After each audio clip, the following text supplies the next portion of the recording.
Adipurush Prabhu and all the devotees who have joined this morning. It's always an honor to be in your presence, and I'm always humbled by all your spiritual advancement and your progressive practice of Krishna consciousness, always trying to increase our closeness to Krishna. And so in that effort, we will continue this Srimad Bhagavatam journey. And of course, this is the sweetest of the sweet, the 10th canto. And we are in a particularly extra sweet section of the Lord's pastimes. So with that, we shall begin. Om Namo Bhagavate Vasudevaya. Om Namo Bhagavate Vasudevaya. Om Namo Bhagavate Vasudevaya. So we're reading from the 10th canto, chapter 11, text number 7. We've just wrapped up the pastime of the Lord's being bound by Mother Yashoda, and he freed the Yamal Arjuna trees by breaking them, crawling through them. And then, of course, there's a whole hullabaloo after that, all that noise, everyone came running. And then after discussing all that, then Nanda Maharaj very lovingly unbound or freed the Supreme Lord from that grinding mortar. And that was the verse previous to this. And now today's verse is verse number 7. Gopi bhisto bhito nrityad Bhagavan balavat kvachit Udgayati kvachin mugdas Tadvasho daru yantrava. Translation. So we will do from 7 to verse number 9. So there's a purport in verse number 9. So translation purports by His Divine Grace A.C. Bhaktivedanta Swami Srila Prabhupada. Srila Prabhupada ki jai. The gopis would say,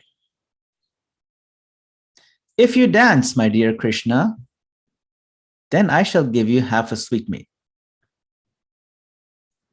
By saying these words or by clapping their hands, all the gopis encouraged Krishna in different ways. At such times, although he was the supremely powerful personality of Godhead, he would smile and dance according to their desire, as if he were a wooden doll in their hands. Sometimes he would sing very loudly at their bidding. In this way, Krishna came completely under the control of the gopis. Verse number 8. Bibarti kvachidagyapta pithakonmana padukam bahukshepam cha kurute svanam cha pritimavahan. Sometimes Mother Yashoda and her gopi friends would tell Krishna, bring this article or bring that article. Sometimes they would order him to bring a wooden plank, wooden shoes, or a wooden measuring pot. And Krishna, when thus ordered by the mothers, would try to bring them. Sometimes, however, as if unable to raise these things, he would touch them and stand there. Just to invite the pleasure of his relatives, he would strike his body with his arms to show that he had sufficient strength. Verse number 9.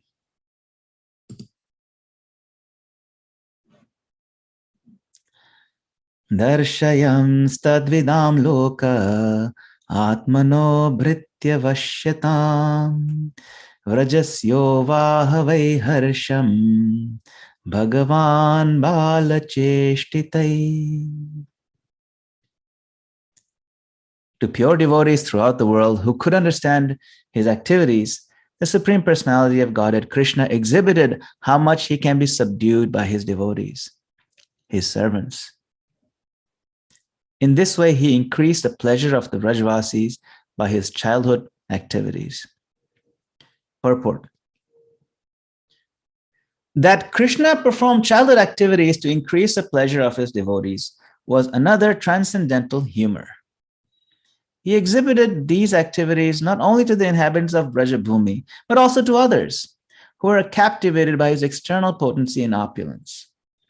Both the internal devotees, who are simply absorbed in love of Krishna, and the external devotees who are captivated by his unlimited potency, were informed of Krishna's desire to be submissive to his servants.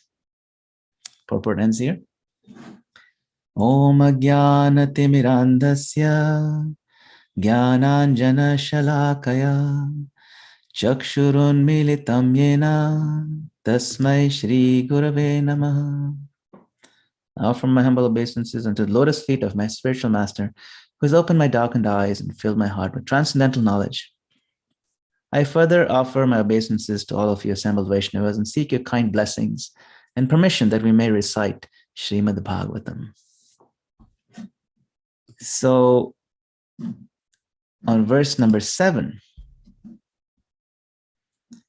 we see that Lord Krishna is like a plaything in the hands of the gopis. And he's doing everything that they ask him to do, or at least he makes an attempt. It's a very cute and sweet attempt to do everything they ask him. Yeah. Why does the Lord do this sort of thing? He said, if you dance, my dear Krishna, then I shall give you half a sweetmeat. Not even a full one. By saying these words, by clapping their hands, all the gopis encourage Krishna in different ways. At such times, although he was a supreme, powerful personality of Godhead, he would smile and dance according to their desire. So it's interesting, like it says, like he was a wooden doll in their hands. And he would sing very loudly. Sometimes they would say, sing louder, and he would sing loudly. Yes, louder. So you can imagine it's a cute toddler singing at the top of his voice, and then they're telling him, no, louder still. It's so sweet. So the word here is daru yantravat. Daru yantra. Daru means wooden. Yantra means like a machine or a puppet. And vat means like, as if he was like a wooden puppet in their hands. It's interesting that Lord Jagannath is also known as Daru Brahman, the wooden form of the absolute truth. And here he's described as a wooden puppet.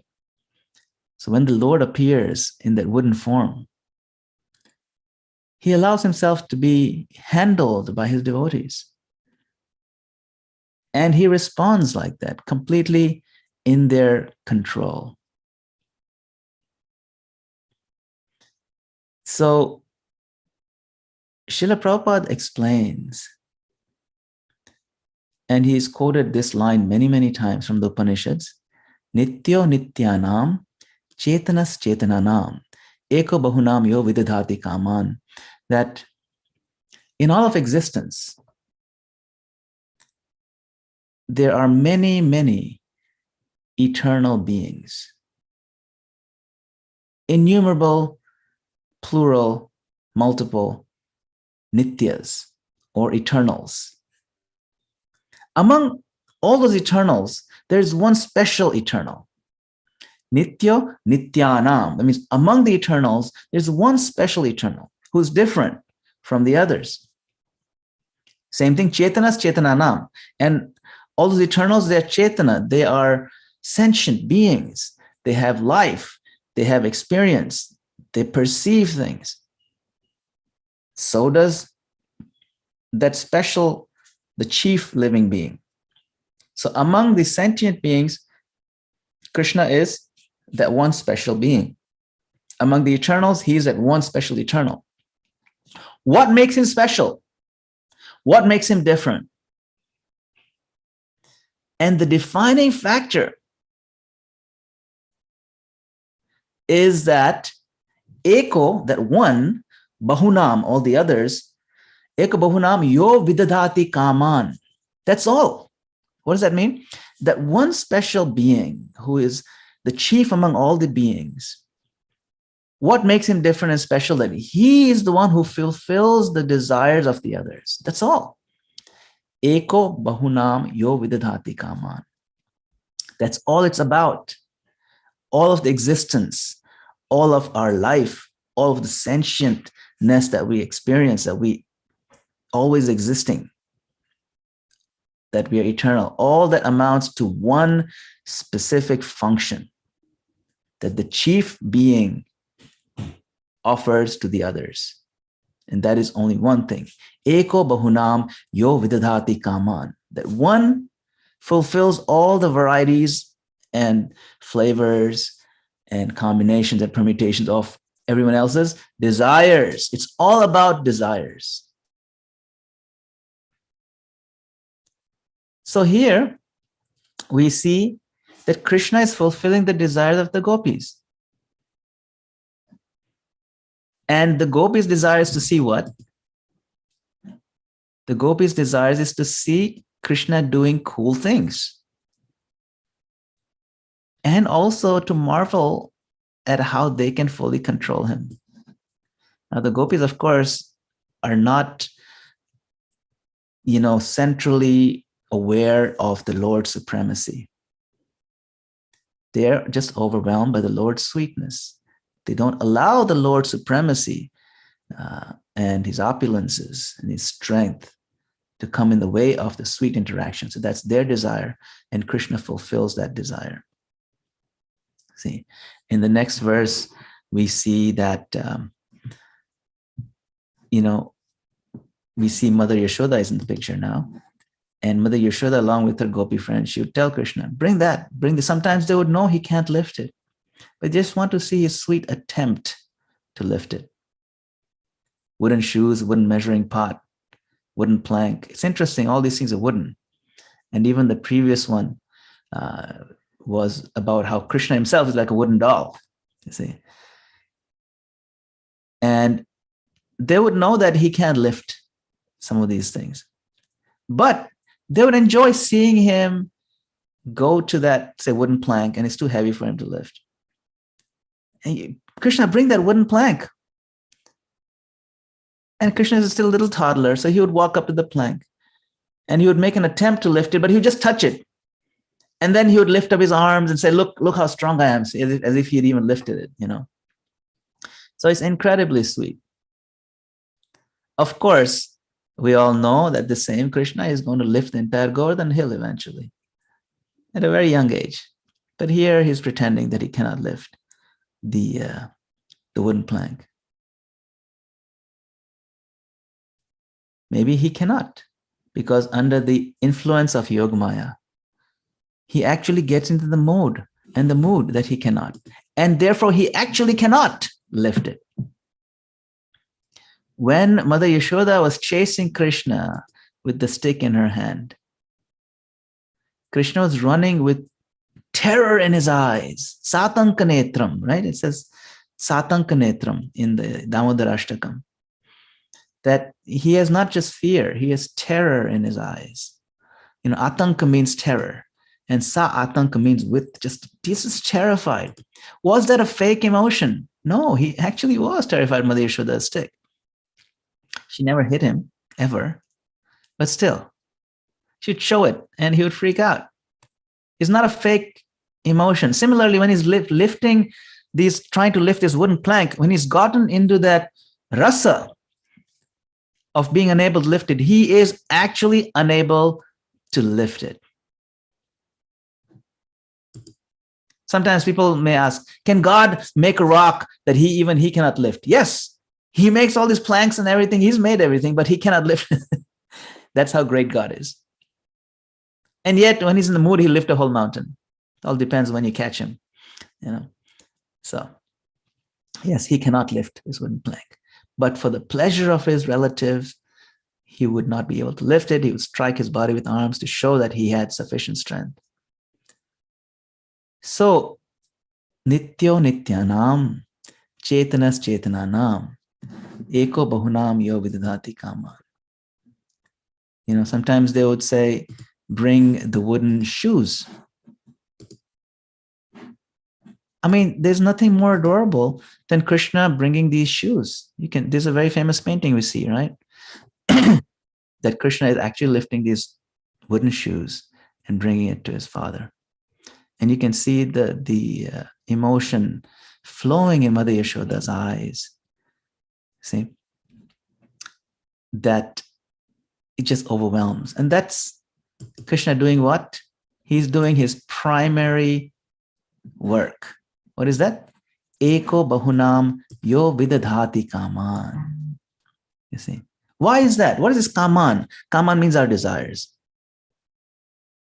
So, what is the one thing that is at the core of our existence that drives our fate? What is it that is central to our being, that determines our trajectory in anything we do, whether it's material or spiritual? It boils down to one thing: kaman, our desires.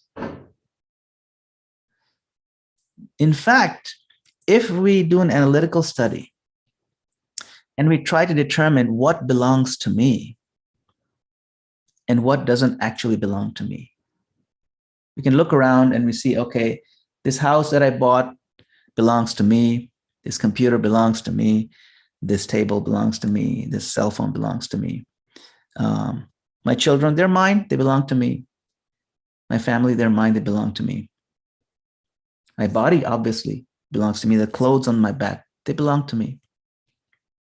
But actually, when you look at it analytically, nothing belongs to us.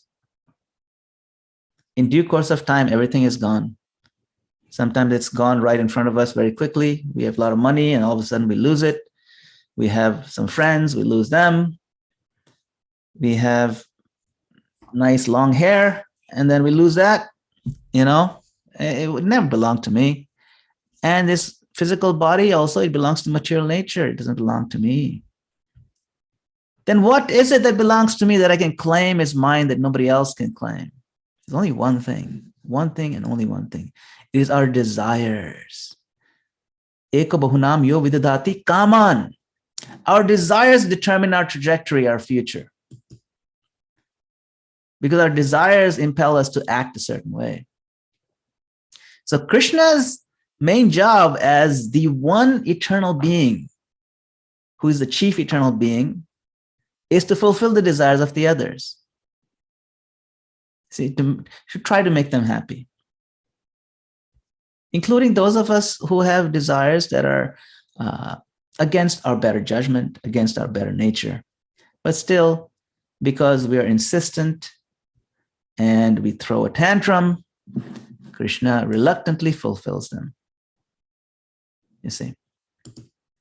So here, Krishna is fulfilling the desires, the pure spiritual desires, so much so that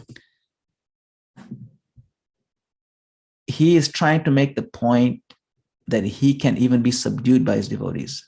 That is his dedication to his main service. Krishna is doing service to his devotees.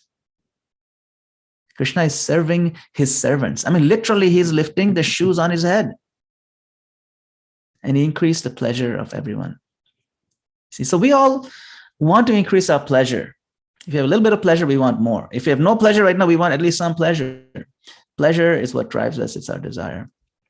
But because we are forgetting that we are not these bodies, we are forgetting our relationship with the supreme pleasure house, Rama. When he's chanting Hare Rama, he's the all pleasurable Lord. We've forgotten him. We've forgotten our connection. Those of us who are conditioned, we've forgotten. We're absorbed in the secondary absorption, Ditya Abhinivesh, and therefore we are saturated with fear. You see. So everyone in this material world has a desire one way or another. And everything we do to fulfill that desire has a reaction, maybe good or bad, pleasant and pleasant. Good deeds yield good results, and bad deeds produce unwanted material results like poverty, infamy, disease. But in the spiritual dimension, where all desires are for the Lord's service and his pleasure, the desires are fulfilled instantaneously. The desire for things separate from the Lord's service pollutes our consciousness and causes us to suffer and remain hostage to the material energy. I tell a quick story. So there was once an emperor, a very powerful emperor. He walked out of his palace going for a walk, And a beggar crossed the street. And he said, I'll be kind to this beggar. And he says, beggar, what do you want? Anything you want, I'll give you. I'm in a good mood. The beggar laughed. You are asking me, he says. You're asking me as though you can fulfill my desire? And the king felt offended. He said, of course I can fulfill your desire. What is it? Just tell me. And the beggar said, my dear emperor, think twice before you promise anything. And the king insisted, no, I will fulfill anything you ask. I'm very powerful. What can you possibly want that I cannot give you? And the beggar said, it's a very simple desire. You see, I have this small begging bowl. Can you just fill it up to the top with something, anything, just fill it to the top? And the emperor said, of course. He called one of his ministers, said, fill this man's begging bowl with money, full of silver coins. So the minister came and he poured some silver coins into it. And all of a sudden, the coins just disappeared like magically. And he poured more and more, emptied the whole big bag. And the moment he would pour it, the coins would disappear. And then he tried gold coins, didn't work. He tried jewels. The begging bowl remained empty. Now the prestige of the emperor was at stake. He said to the ministers, if the whole kingdom is lost, I'm ready to lose it, but I cannot be defeated by this beggar. He brought in on elephant back diamonds and pearls and emeralds, and his whole treasure was empty. But the begging bowl was bottomless. Everything just disappeared. Finally, everybody had come to watch, and they're standing there, jaw dropped. And the king fell at the feet of the beggar, and he said, my dear beggar, just tell me one thing. You are victorious, but before you leave, just fulfill my curiosity. What is this begging bowl made of? And the beggar laughed and said, this begging bowl is made up of the human mind. There's no secret. It's made up of human greedy desires. That's all. There's no end to it. So this is a philosophy that we should understand. And we move from one desire to another. And we remain a beggar always. Our life proves it again and again. Every desire gets frustrated. And even when the goal is achieved, we need another desire. The day we understand that that desire is going to fail, and then that's when it comes a turning point. That hole in the heart is shaped like Krishna. Our begging bowl is Krishna shaped, and nothing else will fit in it properly. So every desire is a kind of prayer. So how does Krishna do it? He fulfills even a little tinge of spiritual desire, even though it's fully surrounded with material desire. The famous verse in Srimad Bhagavatam, Uddhav says in the third canto, Aho bakiyam yat stanakala kutam jigam sayapa yad apyasadvi leve gatim dhatri uchitam tatonyam kamva dayalum sharanam brajema. Buddha was praying that how shall I take shelter of one more merciful than he, Krishna, who granted the position of mother to a she-demon, Putana, although she was unfaithful and she prepared deadly poison. She wanted to poison Krishna, but Krishna saw that, no, she's coming like a mother, and he elevated her to the level of mother. So even though she just pretended to be an affectionate mother, Krishna allowed her to serve in that way. So the Lord accepts the least of our qualification and gives us the highest reward. So we should all, the lesson for us to learn is we should all serve Krishna according to our strength. See? But what is the bottom line is that our desires are the ones that need to be purified. See, because Krishna does desire. See? And so do we. His desire is that we align our desires with his. Not because it's selfish, but because that's what makes us happy. See, so Krishna in Bhagavad Gita says, Man mana bhava mad bhakto madhyaji mam namaskuru mam evashisi yuktaivam atmanam mat prayana.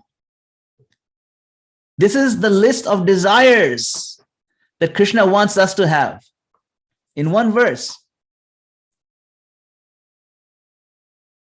Engage your mind in always thinking of me, become my devotee, offer obeisances to me, and worship me. Being completely absorbed in me, surely you'll come to me. This verse is nothing but the summary of all the desires that Krishna wants us to have. So what are the 4 desires? Always think of Krishna. My Lord, please grant me this, that I always think of you and never forget you. 2, become his devotee. Please, my Lord, somehow or other, even though I don't deserve it, please make me your devotee. 3, bow down before the Lord. My Lord, yes, I'm physically bowing down, but purify my heart that I'm also bowing down with my heart, with my words, with my actions. And 4, worship the Lord. Worship the Lord means make him the center of your activities, put him the center of your consciousness, make him the goal of everything that you do. So if our desires are aligned, the 4 desires are saturated with Krishna, then Krishna will not hesitate or slow down in fulfilling these desires. But if they're tinged with from a false ego, then you have to root that out, and that may take some time. So to the extent that we root out the false ego ourselves, makes Krishna's job a lot easier. So, and then that last verse that, to pure devotees throughout the world who could understand his activities, the Supreme Personality of Godhead, Krishna, exhibited how much he can be subdued by his devotees, his servants. He is looking forward always to be subdued by his pure devotees. See, he enjoys that. He is a servant. He is a chief servant. And he wants us to join in this loving service, bhakti, the flow of love that's shown by service. He is serving. You can see he's lifting the shoes. Yeah, and it's not just when he's a kid. When he's grown up, he's serving. He's serving Arjuna as a chariot driver, as a chauffeur, practically. He's taken on so many. That's a menial service, by the way, to be driving a chariot during battle. Because 1, you're putting your life at risk. You in front, you can get an arrow. 2, Arjuna has no time to tell the Lord to turn left or right because he's shooting. He's saying mantras while he's shooting his arrows. So how does he say the mantra into the arrow while pulling the string and at the same time telling Krishna to turn left or right? He kicks Krishna. That's how it's done. That's the standard. You kick the charioteer with your foot. If you want to turn right, you kick him on his right shoulder. If you want to turn left, you kick him on his left shoulder. Arjuna is literally kicking Krishna while Krishna is taking orders and dodging, arrows. That is the degree of meniality of the service that Krishna gladly took. You can see Krishna enjoys serving his devotees. All right. So can we elevate ourselves to actually enjoy serving the Supreme Lord himself? So we'll pause with that. It's 7:45. Thank you very much. Srila Prabhupada ki jai. If you like, we can have some discussion, some comments or questions. Thank you all for joining. Hare Krishna.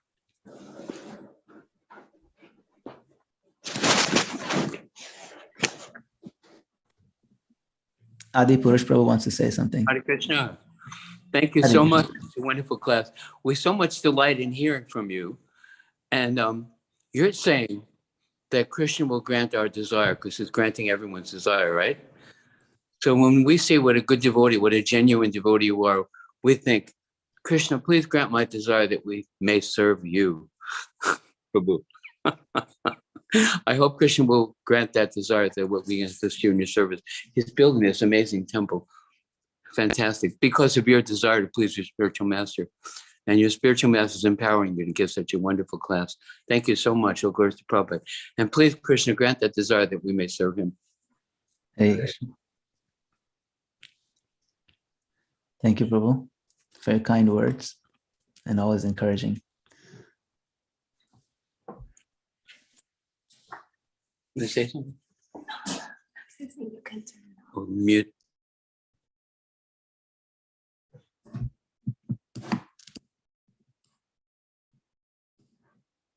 Anyone else have any comments to share or? What about our other desires, Madana Gopal Prabhu? Is it okay to have other desires? Thinking that, okay, I want to serve Krishna, I love Krishna, I have no problem with that, but I also have all sorts of other desires that I don't want to have. What about those? How do we deal with those guys? Yes, that's an interesting dilemma, isn't it? I have a desire that I don't want. So if I don't want, then is that really a desire?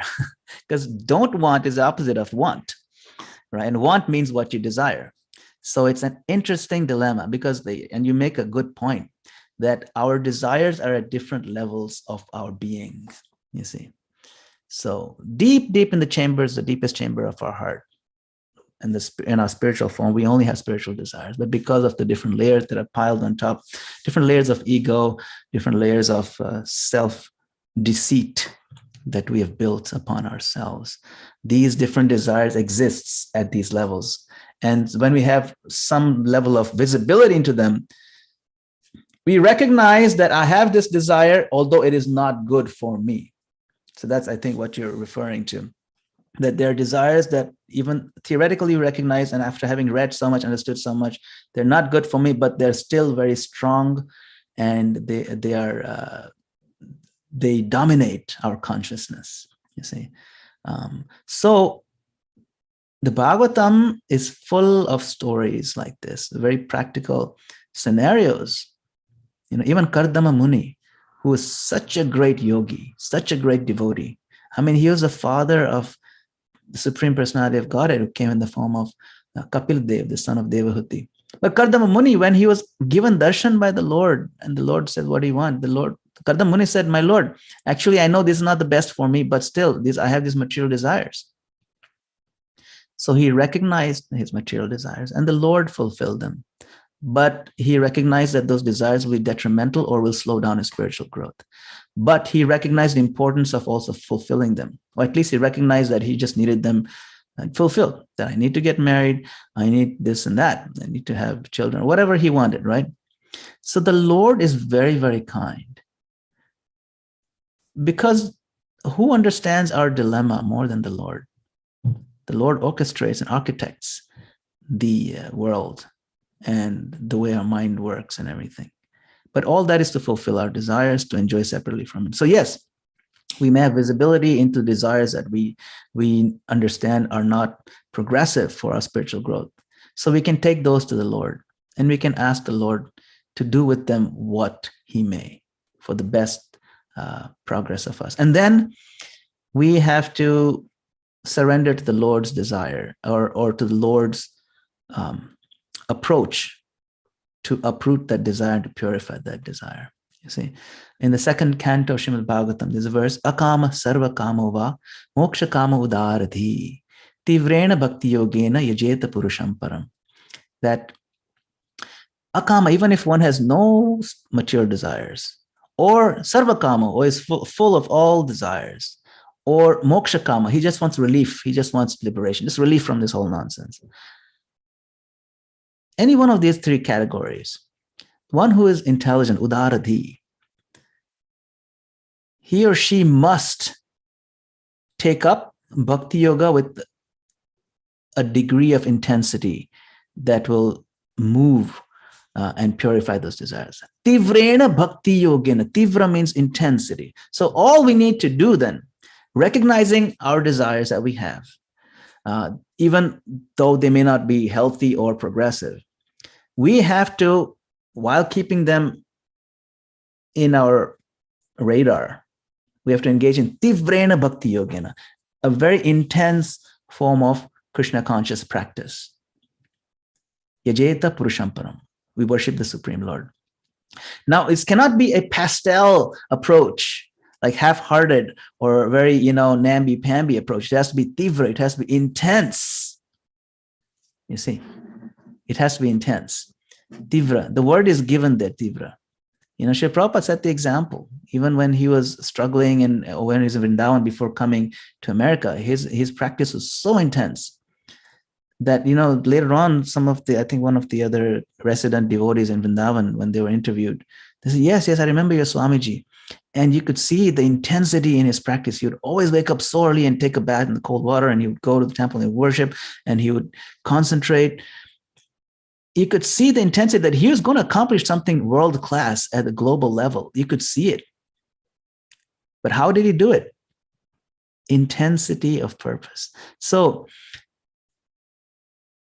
our intensity will determine our success. And that intensity will then purify our desires that we may not really want, to the extent that they can either be wiped out or they can be sublimated or dovetailed in Krishna's service. Many desires can be dovetailed in Krishna's service. Dovetail is a kind of wooden joint where you don't even see the seam. It just fits perfectly. That means even though it's separate, it fits perfectly with Krishna's goals, and it's possible to do it. So you'll see that word dovetail. Prabhupada uses it a lot in his books and his words. So if we can either dovetail it or dissolve and wash it out, but Krishna will arrange for those two things to happen. But it has to be intense. There's a requisite intensity required to do anything to succeed in the world. You see, you cannot, Prabhupada said, you cannot cook with smoke. You know, you may argue that, yes, where there's smoke, there's fire. But, you know, you got a little fire that's 5 feet below your pot of khichdi that you're hanging there. You just rice and beans in there. And it's 5 feet distance, a small little fire, and only smoke is coming out, no flames. And you're just waiting there. You're not going to have any breakfast because, you know, it's not enough intensity. So there's some intensity that we do require to get some results, you know. So we can't cook with smoke. So if we maintain the standards the Srila Prabhupada has given, but at the same time also the 16 rounds, for example, right? That is the standard. But the quality also Prabhupada has shown how to do what to do. You know, if to cry with feeling, are we doing that? Then we'll see, you know, yes, khichdi starts cooking, something is happening, you see. So tivrena bhakti yogena yajeta purusham param. So whether you're full of desires or have the wrong desires or full of spiritual, it doesn't matter. The intensity of practice required. Another point to remember, when we are dying,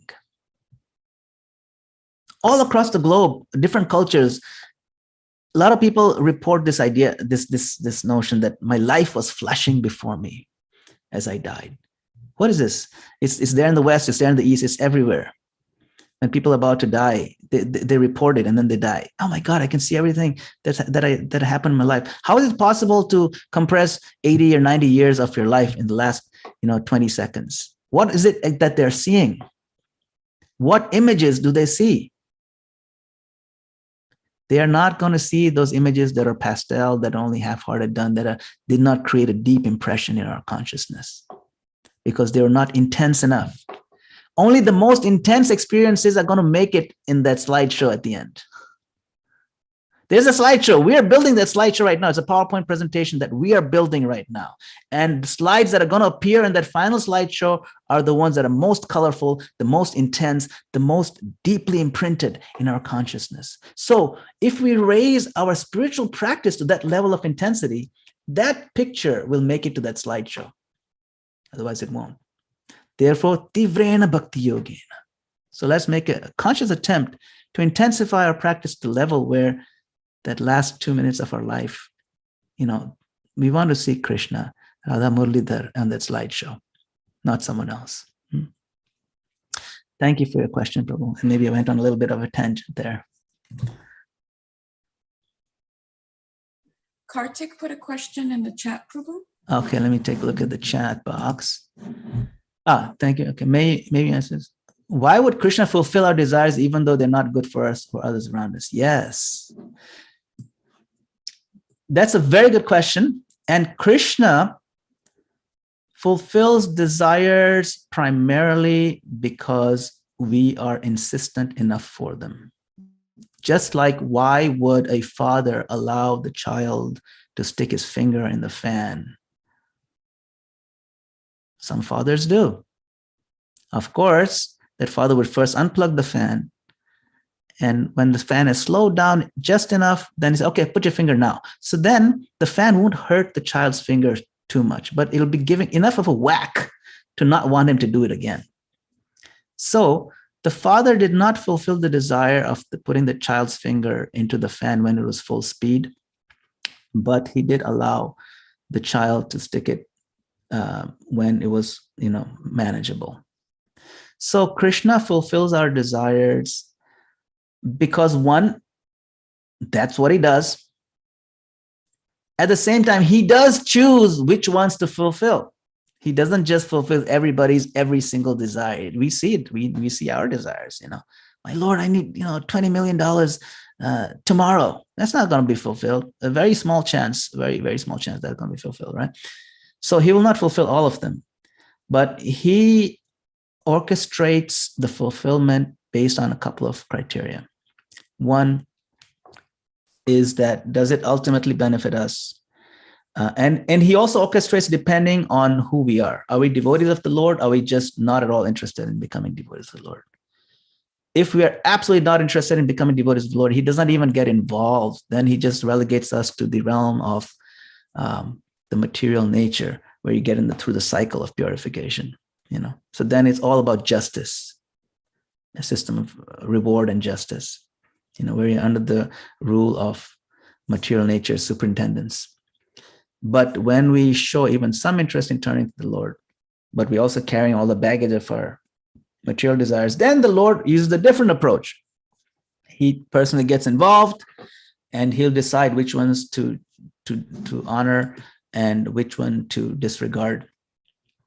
And if one is very sincere, the Lord may disregard a not so pure desire, and he satisfies it in a roundabout way. If our desire is to purely serve him, he'll satisfy it right away to encourage and promote our service. But if it's tinged with false ego, then he may nip that desire, even though it may appear to be a spiritual endeavor, because it's tinged with false ego. In other words, he will do what is necessary for the sincere devotee's advancement, knowing that the servant will accept his arrangement. He will try his best to correct and purify whatever inclinations we have that'll hamper our devotional service. Krishna also fulfills the desire of the non-devotees, even though it may not be good for his spiritual life, because that's just, that's the whole point of the material world, to allow us to engage in a tiny bit of independence. And he honors our desire, our right to desire anything and everything. And then he picks and chooses what he'll allow, depending on what he feels will work best for us. So he's also working a balance, how much to allow to satisfy someone's tantrum and how much to not allow. So it's hard to tell why he does certain things, but at least in general, he gives us some ideas why he gets involved in devotees' lives and how he does. And we learned that through the complex stories of devotees in the Bhagavatam. It's a great question. It's a deep one. Thank you, Prabhu. Hare Krishna. Does anybody else have any questions or comments that they wish to share? Ananda Vihari Prabhu may be losing connection, so he just asked me to moderate. Please tell us about the temple. Oh, okay. Well, if you have, let's see, if you have 1 minute, we've made a lot of progress on New Temple, and we're only 26 miles away from New York City. So all of you should come and visit our new temple. So I actually made this video a couple of weeks ago. Maybe if everyone want to watch it, I can share it with you. Let's see, here we go. So this is the progress we made in the 2 years of COVID.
So that was a 3-minute video.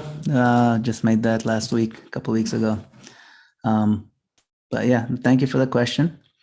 So yeah, we are, in fact, the rest of the day, that's our seva. We are going to go door to door knocking. We've done that. We've knocked on literally thousands of doors. Just go in any neighborhood, we bring cards, we knock on the doors, and we invite them to come for a special evening of prasadam and cultural programs. And then we tell them about the temple coming in the neighborhood. And that's how we raised $6.5 million, you know. In fact, we had two fundraisers already. This year, we did one in August and one September. Between those two, we raised 600,000. Just between August fundraiser, the Janmashtami fundraiser, and then the September fundraiser. And we're having one in October. So that's what we do. You know, we just pray to the Lord, and then we go out and pray to the residents that please bring the temple of the Lord in your residence, residential neighborhood. Come and support us, and they do. You know, so we just beggars. We not much more than that. Thank you so much, Madan Gopal Das Prabhu, for sharing that and inspiring us all with it. And if you wanted to put the link to the website for the donations in the chat, I'm sure a lot of us would. Yeah, that'd be great. Sure. You know, that'd be awesome. So yeah, please visit our website, or we can visit, you know, come and visit our site itself, not just the website, the actual construction site, you know, because there's so much going on. In fact, the steps now being poured, the concrete, the steps are being poured, goes up to the top, and we're actually aiming to move in before next summer, like sometime probably next summer in 2023, Krishna willing. So take a look. And we're not that far from you. You know, it's literally 26 miles from Manhattan. And it's also a very nice location. It's the heart of the town. We have 3.5 acres of land. And we had a hard time in the beginning, but now it's by the Lord's mercy, you know, Krishna is fulfilled. Like you said, he fulfills all his desires, you know, so the devotees who are involved in this, they're doing a good job. So, and thank you all for your time this morning. I appreciate all the encouragement. And we hope to see you, you know, come and visit our Tobacco temple. We've been operating there since 1981. You know, everyone knows that. If you have not visited, come and see the most beautiful Gaur-Nitai, and, you know, make your heart joyful seeing his darshan. Thank you again, Madan Gopal Das Prabhu, the time to share Srimad Bhagavatam and glorify the Lord with all of us. And thank you everyone for joining us on Zoom and the YouTube folks as well. And thank you, Ananda Vihari Prabhu, for always creating such a welcoming environment for all of us to glorify the Lord and be with each other. So Hare Krishna, everyone. Have a great day. Hare Krishna.